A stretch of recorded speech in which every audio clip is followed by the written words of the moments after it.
Poema 148. Quão tolo é aquele que tenta curar a doença sem ter noção de sua verdadeira causa.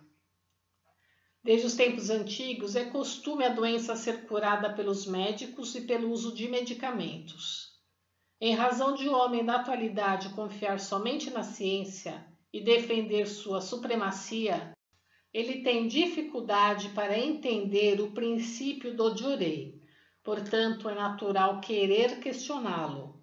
Antes de tudo, porém, é de suma importância conhecer a relação entre a medicina e a ciência. Realmente, tudo pode ser solucionado através da ciência. Todavia, essa afirmação não se aplica à medicina, visto que o ser humano é fundamentalmente diferente dos demais seres. Vou escrever com mais detalhes. Antes de mais nada, o ser humano é o mais elevado de todos os seres vivos, contendo em seu âmago um mistério incompreensível por meio da inteligência humana. Visto que a ciência desconhece totalmente a profundidade desse ponto, trata o ser humano como um simples animal. Ela veio focando apenas no corpo físico, que é a matéria. Portanto, enxerga a doença como uma avaria do corpo humano. Sua maneira de pensar é extremamente simplista, pois tenta consertar utilizando a matéria como medicamentos e equipamentos. Entretanto, a realidade não é tão simples assim. Além do corpo físico, existe no ser humano um componente espiritual muito mais importante, denominado força vital. Esta se relaciona intrinsecamente com o corpo físico, por isso ele consegue viver e exercer suas funções. Como o espírito se assemelha ao nada, a ciência materialista não conseguiu detectá-lo. Dessa forma, ao observar, por exemplo, a dissecação de cadáveres, podemos compreender muito bem que a ciência veio se dedicando somente à pesquisa do corpo físico.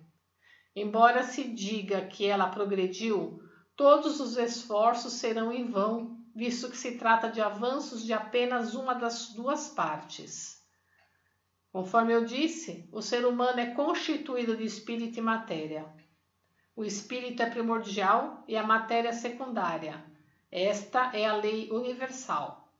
Quanto à doença, as toxinas existentes no corpo físico refletem no espírito e transformam-se em nuvens espirituais. Surge então um processo de purificação natural e as nuvens são eliminadas.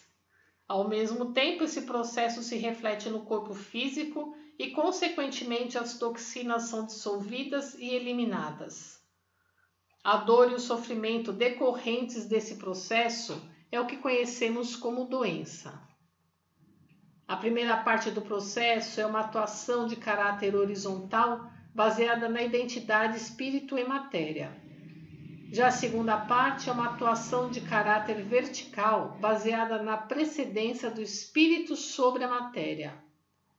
É importante compreender bem esse princípio. Qual é a verdadeira natureza das nuvens espirituais? Trata-se do surgimento de uma mancha no espírito, o qual é incolor e transparente. Essas nuvens são a verdadeira causa da doença. Por isso, se forem dissipadas, evidentemente a doença será curada. O método para isso é o Jorei. Os ideogramas que compõem a palavra Jorei significam purificar as nuvens do espírito. Portanto, todos devem saber que fora o Jorei não há nenhum tratamento terapêutico verdadeiro. O que acabamos de expor é o fundamento da origem da doença e seu tratamento. Em suma, a doença é o sintoma manifestado na parte externa e perceptível, e sua causa reside nas doenças espirituais localizadas na parte interna. Consequentemente, a eliminação das nuvens espirituais vem a ser o verdadeiro método de tratamento da doença. No entanto, por desconhecer esse princípio, a medicina acredita que basta eliminar os sintomas.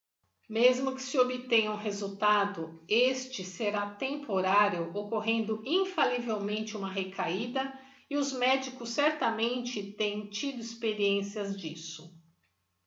Coletânea Alicerce do Paraíso, volume 1, O Diureia é Tratamento Científico 1, em 13 de janeiro de 1954, extraído do livro O Pão Nosso de Cada Dia, volume 2, página 113.